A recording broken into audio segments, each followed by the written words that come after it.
Have you ever had one moment that changed your life forever? Mine was on a cold night in Tuttle, Oklahoma. When my leg broke, everything changed. I was 0% weight bearing on my right leg for 12 weeks, and I did not enjoy the wheelchair life. I broke my femur the last game of my sophomore season. After 12 weeks in a wheelchair and several months of physical therapy, the largest bone in my body had completely grown back together. I played high school football at Hilldale High School in Muskogee, Oklahoma. I played both ways in high school, so that means I played offense and defense. Also, I had a catastrophic injury while playing football. The night I broke my femur was the worst night of my life. So, we were in the second half of the second round of the 4A Oklahoma high school football playoffs.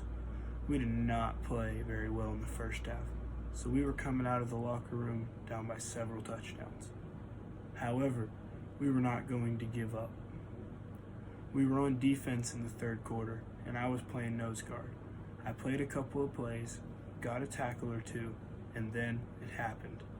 I fired off the ball slanting through the right A-gap, but upon beating the center off the ball, I realized that the offense was running a toss play to my left. I planted my right foot on the ground in order to turn and sprint laterally in pursuit of the running back. When I exploded through my right leg to change directions, I dropped to the ground instantly. I heard multiple cracks and what I could only assume was my leg exploding underneath me. I was on my stomach, so I put my left foot and both hands on the ground to stand up. Then I put my right foot in the ground, and then I felt my leg fold in upon itself. It was like, and then I rolled over to my back, screaming in agony, waiting for the team doctors. My coach and doctor helped me to a bench where I would sit and cry until the game ended. I had a towel on my face though, so no one noticed. We lost that night, but it was only the beginning for me. My dad drove me to the emergency room in my hometown, Muskogee. In the car, I had so many questions running through my head. What happened to my leg? How am I going to get a scholarship with a busted up leg? Am I ever going to play football again? Am I even going to be able to walk again? At the emergency room, they did x-rays and told me that I had a T-fracture passing all the way through my femur, the biggest bone in my body. This meant that the break went across my femur and split off into two separate cracks, forming a T pattern, breaking my femur into 3 separate pieces. Upon realizing that my femur was broken, the emergency room doctor sent me to an ambulance in St. Francis Children's Hospital in Tulsa. The surgeon came to visit me that night to explain the process of my surgery. The plan was to install a steel plate with 6 steel screws going across to hold the 3 pieces of my femur in place.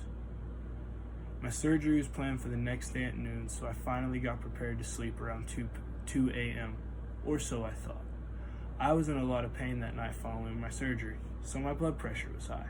This meant every 2 hours the nurses had to come check my blood pressure throughout the night.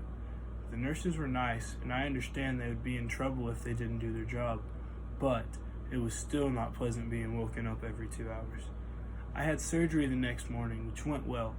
After surgery, I was ready to go home, so I may have been lying to the nurses and doctors about my pain levels. Lying didn't help at all, and I had to stay there for the next 3 days. After my surgery, I did not enjoy that. I missed home since I got there.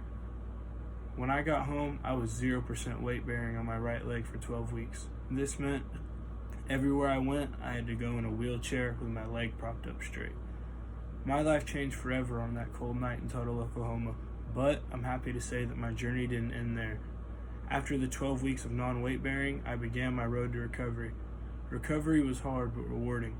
I was walking within a week of getting out of the wheelchair, and I was ready to play by week 3 of my junior football season. This was a moment that changed my life forever. What's yours?